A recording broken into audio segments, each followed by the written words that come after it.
Hello, my name is Hinal Shah and I'm a psychologist in training from Mumbai.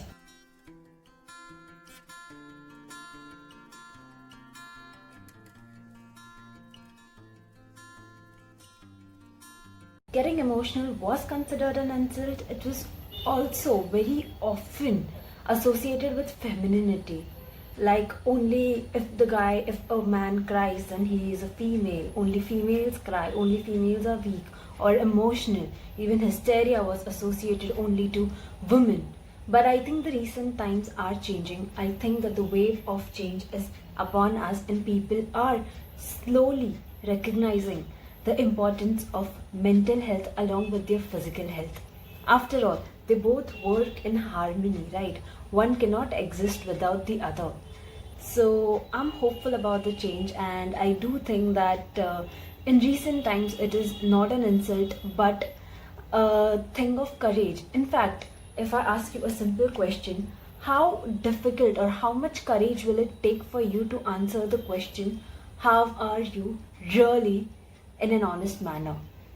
It takes every ounce of our strength to tell someone that, you know what, I'm not feeling okay. It is so easy to just brush it aside by saying, oh, I'm fine, it's all okay. How are you? You tell me about yourself. But no, when we say someone that, you know what, I'm really feeling low and I need someone to share my thoughts or feelings with, that takes a whole lot of courage. And I don't think it is an insult. I think, if anything, getting emotional is a badge of courage that you should wear with a lot of pride.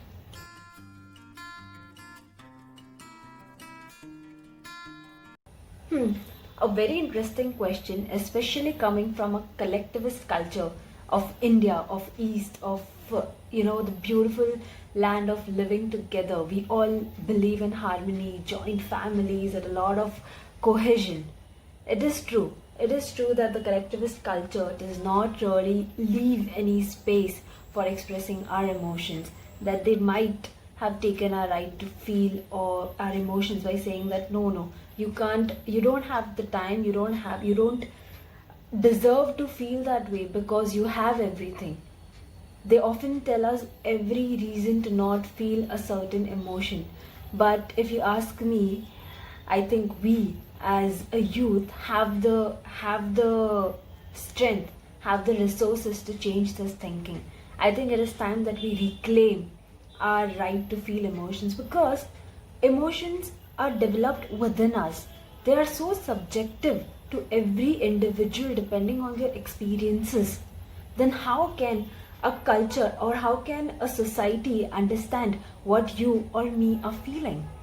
In fact, our emotions are only and only allowed to be understood and felt by us and no one else. So, yeah, let's you and me reclaim our right to feel every single emotions that we feel and proudly share it with others.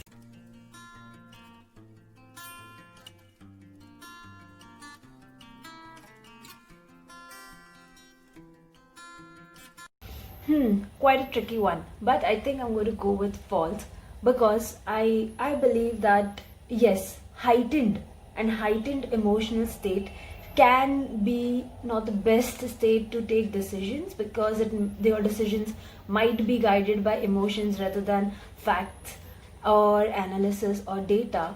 But I also believe that repressing and shunning them is not the answer, because repressing and shunning them only means keeping it aside for a little while, and sooner or later they are going to come out in some other way or in some other situation at some other time. It is bound to come out.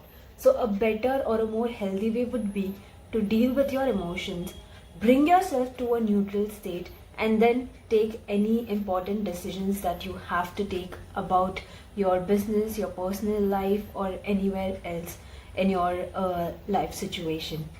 But definitely repressing or shunning them is not the answer. And also emotions can help you even take certain decisions. Why not include our emotions along with the rational thinking when both are combined? Because if you take a decision with a rational mind, but if you don't consider your emotions in it, you might not be happy with that decision. And what is the point of it then? Especially in career choices, this is very true. People run for rational decisions and what is going to pay them more or what is more likely to be successful, and never consider what they actually want to do. They never consider the emotional component of it.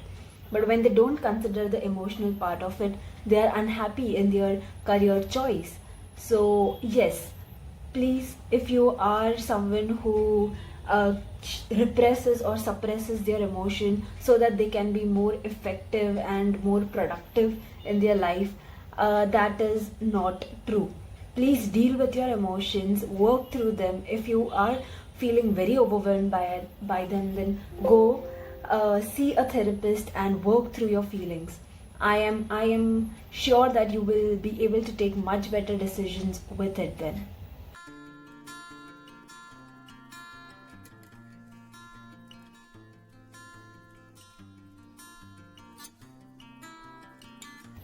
This is a very interesting question, because in all popular literature, if you look at Sherlock Holmes, our favorite Sherlock Holmes, we see that he is a very high functioning individual. Or even Sheldon from the Big Bang Theory, we see he's a very high functioning individual, but they all lack emotionally or socially.